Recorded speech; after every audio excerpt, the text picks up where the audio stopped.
Oh, hey, didn't see you there. Welcome back to another episode. On this episode, we're going to be doing the all-important job of welding in some reinforcement plates in our E36 drift car. So make sure you guys watch carefully and watch the whole video. That way your E36 doesn't rust to pieces.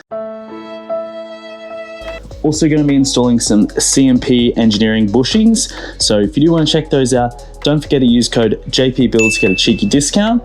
But yeah, let's get cracking. Now, our first job is going to be removing the seam sealer. So what that is the thick rubberized coating that's used around rear trailing arm pocket and around the subframe mounting points. So there, you won't be able to see the cracks until you remove the seam sealer because there could be some hiding underneath. It could also be some popped spot welds as well. Also, make sure you use some safety glasses, a hat, because this stuff is going to get everywhere, preferably a wide brim one, and also a mask because you are going to get seam sealer in all sorts of places. Enough chit chat, let's get into the dirty job that is removing the seam sealer from the underbody. Let's go.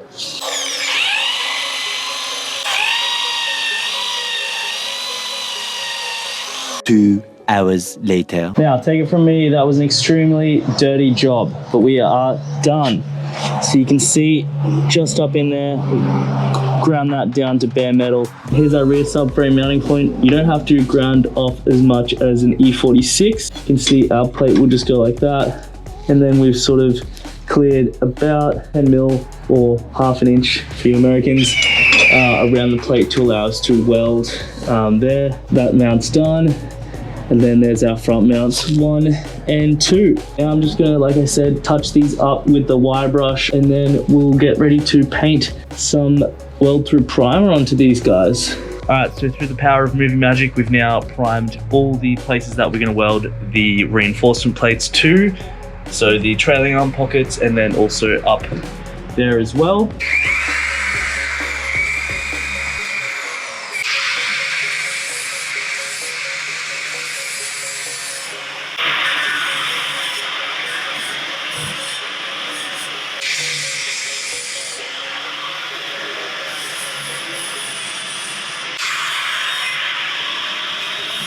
All right, so now comes the fun part, the welding. I'm not gonna pretend like I'm an expert welder. I'm just borrowing the welder off a mate. I haven't welded in years, so. Walla. La. We'll see how we go. I've only really ever welded a handful of times, but this is the setup that we're working with. I've just attached the ground strap to the handbrake line there. That way it's just tucked up out of the way and I know it's a good connection. I've just obviously grounded that as well. But yeah, we'll just start with tacking all the plates in and then we will go from there. Obviously, I've covered up the fuel line so we're not going to be anywhere near any fuel.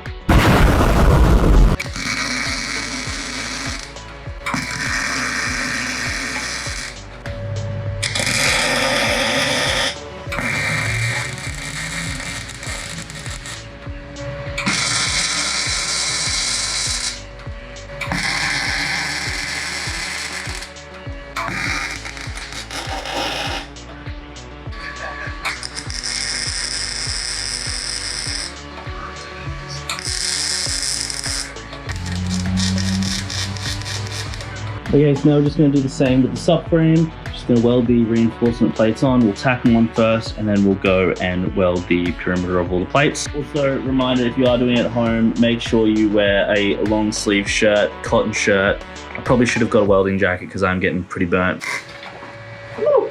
But it is what it is. Yeah, the UV light from the welder can actually give you sunburn, so it's good to wear obviously gloves, a full length shirt and all that jazz.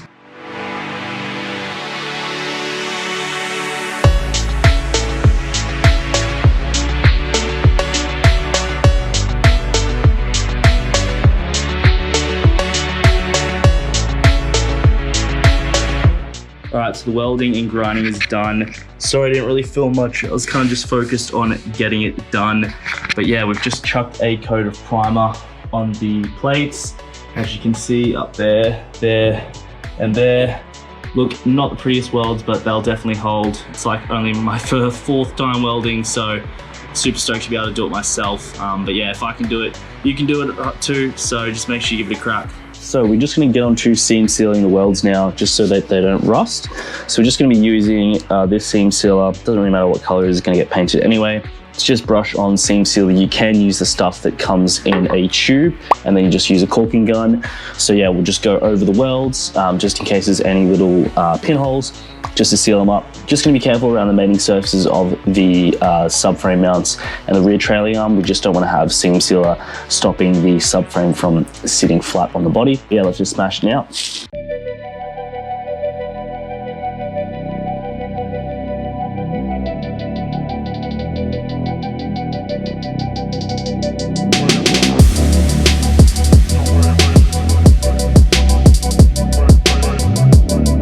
Alright peoples, we are under the car now. I've just seam sealed all the welds and then sprayed body deadener over them so they're fully sealed up. I'll show you how we're looking. So there's the trailing arm, 1 subframe mount, 2 subframe mount, 3 subframe mount, and the 4th one there. And then the other trailing arm is there. We're just going to move on now to pressing out some of the bushings for the subframe. So first is going to be your rear trailing arm bushing. So we've just taken the pocket off. There's a inner and outer race there. So you can see this one's already starting to crack there. So it's close to going. But basically what we're going to do is burn this rubber bit out. And then we're going to use a hacksaw to cut into the outer race and then slide that bad boy out.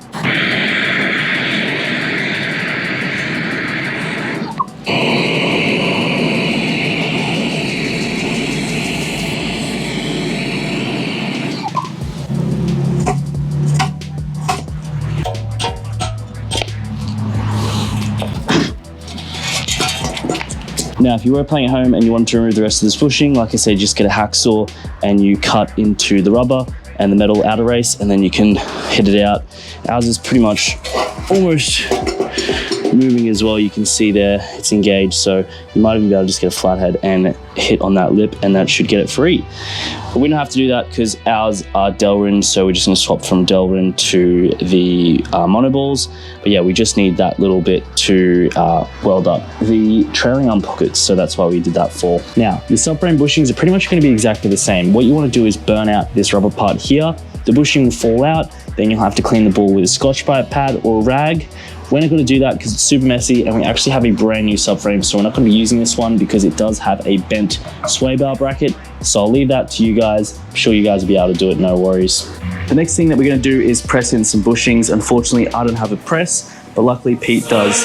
So you'd think I'd be heading over to his with some beers, but unfortunately, we've just got some bushings. So yeah, these will be nice and cold, so they'll be a lot smaller and a lot easier to press in to where they need to go. But yeah, we'll just head over to his now and we'll see you there. All right, made it to Pete's. Going to attempt to press out some bushings and smash it out because there's quite a few to do.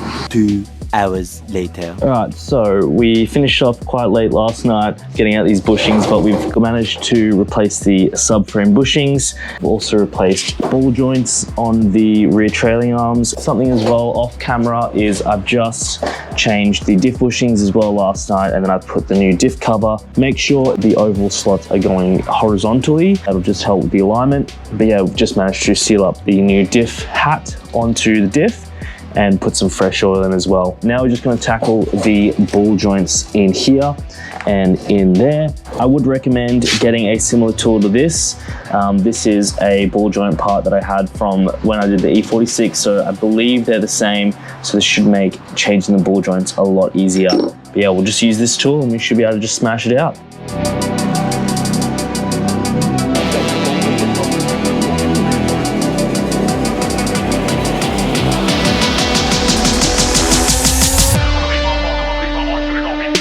All right, so we've done one trailing arm. That was actually a lot more of a pain than what I anticipated, but we got it done. So yeah, there's 1, 2, they were replaced. I thought I wouldn't have to take off the handbrake assembly to be able to move this out of the way, but unfortunately I can't get this tool in there. If you are playing along at home, unfortunately you're gonna have to disconnect your handbrake, so maybe you should have done that to start with. But yeah, now we'll just smash out the other side. Okie dokie, we are done here. Bit of a tricky thing to get in, but managed to get it all done. Basically how you tell if your ball joints are bad you should not be able to move that by hand. So I cannot move that one by hand. With the old one, they were pretty much, you can tell I'm almost just being able to move that with my finger. Check your ball joints. Not an easy thing to replace, but hopefully these will last a while. All right, so now we're gonna tackle the upper inner control arm bushings, I guess they're called. So these guys here, we've already replaced that one there. Was really tricky, but essentially I think the easiest way, just because it's really hard to grab the outer race with the tool that we have. We don't have the press anymore, and we don't have a cup that's the right size. So what I'm gonna do is I've actually burnt the rubber out of this one and the inner sleeving thing. I'm just gonna cut it with a hacksaw and then just slowly hit it with a screwdriver and bend the race in. I think I've got, this was the other side that we did. So as you can see, I've just cut in there and then slowly peeled back that race there. So yeah.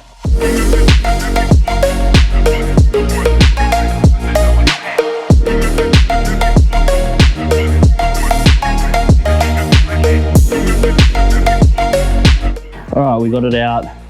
Here she is. Not ideal way of doing it, but hey, we've done it. Managed to pretty much not cut into the race of the control arm, so really happy with that. Yeah, pressing these in is a lot easier. I've actually just got a 27mm socket, which is a perfect diameter for the outside of that bushing, and then also a 32mm socket to hold the outside, and then you just press it in. I will recommend getting this tool. This has been really helpful to get the ball joints out and also to press some of the bushings in. They're a little bit tricky to do on the press, and the kit comes with a bunch of cups as well that you can use with a press as well. So I'll try find this tool and leave a link down below. So if you want to pick it up and you are doing this at home, would definitely recommend grabbing one of those. But yeah, now we'll just smash in this other bushing. So that went in a lot easier. These control arms are done. So now we're going to tap the diff to M14 by 1.5. So this is going to be our new diff bolt. Chosen to go with M14 by 1.5, so a fine thread rather than coarse. The thought behind that is it's going to allow us to have more thread engagement, because obviously it's a tighter coil. So hopefully that should give us a stronger clamping force for the bolt and keep this bad boy from moving about.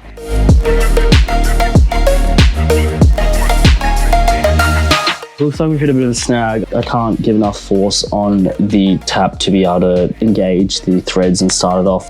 All right, so we're back with the right tools for the job to hopefully tap the diff. So I've just picked up a new tap wrench. Also got a new tap that's a lot more tapered, so to help us get in there and actually engage the tap. I'm gonna try to also put the diff on the floor, that way I can sort of put a little bit more force into it and make it nice and square as well.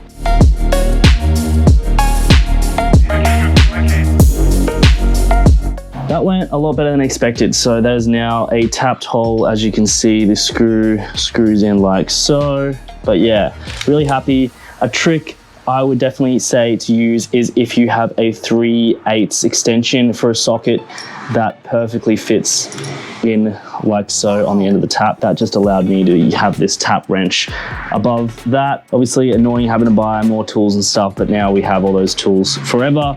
So if anyone needs their diff tap to M14, let me know and I can give you a hand. But yeah, we'll crack on. We now have everything all ready to go. The car is all ready to accept the new subframe. So to summarize, we've got brand new ball joints on the rear trailing arm. We've got brand new trailing arm bushings. We've got a brand new diff cover. We've got new diff bushings. We've got the front diff bolt drilled out to M14. We've got new camber arms. We've got new subframe bushings. We've got new trailing arm brackets. We've got new upper control arm bushings, I guess they're called. The subframes all been reinforced. Trailing arm pockets have been reinforced. I think that pretty much summarizes it all. So, oh my God, I'm really greasy. That's it from me. If you did get any value out of the video, don't forget to chuck it a like, chuck it a subscribe. It's literally free and helps motivate me to make more content. But yeah, we'll catch you on the next one. Peace.